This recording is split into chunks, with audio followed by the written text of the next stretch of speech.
Okay, so here are thinking steps for evaluating and analyzing the perform production of a written text. So, can someone read step one for me?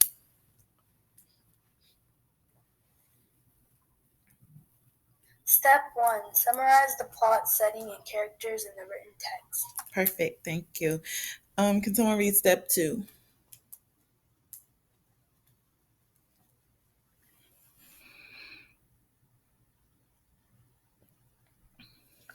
Step 2. Retell the gist of the performed production.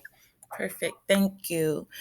So, step one and step two are pretty straightforward. Summarize the plot in the text, tell the gist of the performed production or the movie.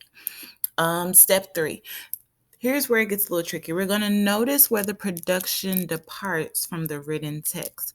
So, departs, how are they different? Did they add or change details of tone, setting, or content?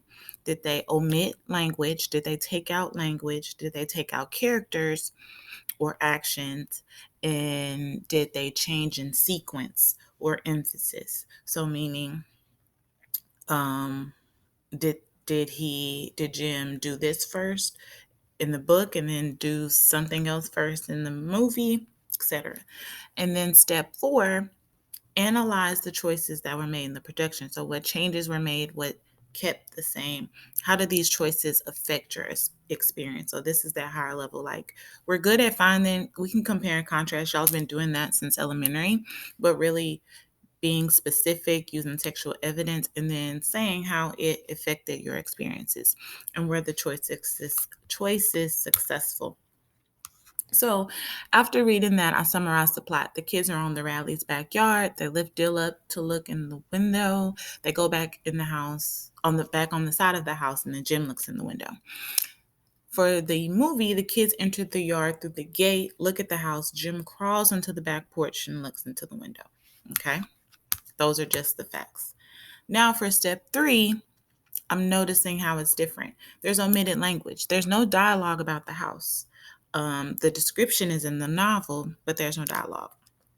And there's an omitted action. The kids did not go to the side of the window like they did in the novel. Okay. Those are the two most important: omitted language and omitted action. Step four is analyzing the choices made in the production. So they omitted the side window part. But the same is that Jim looks into the porch window. But the experience, it's quiet, intense, without conversation between the kids.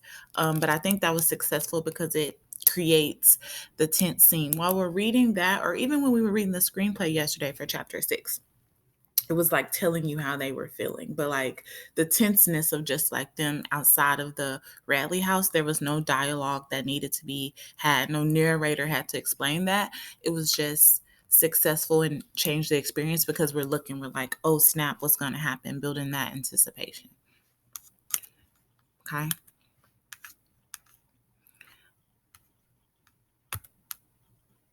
So, how does the choice to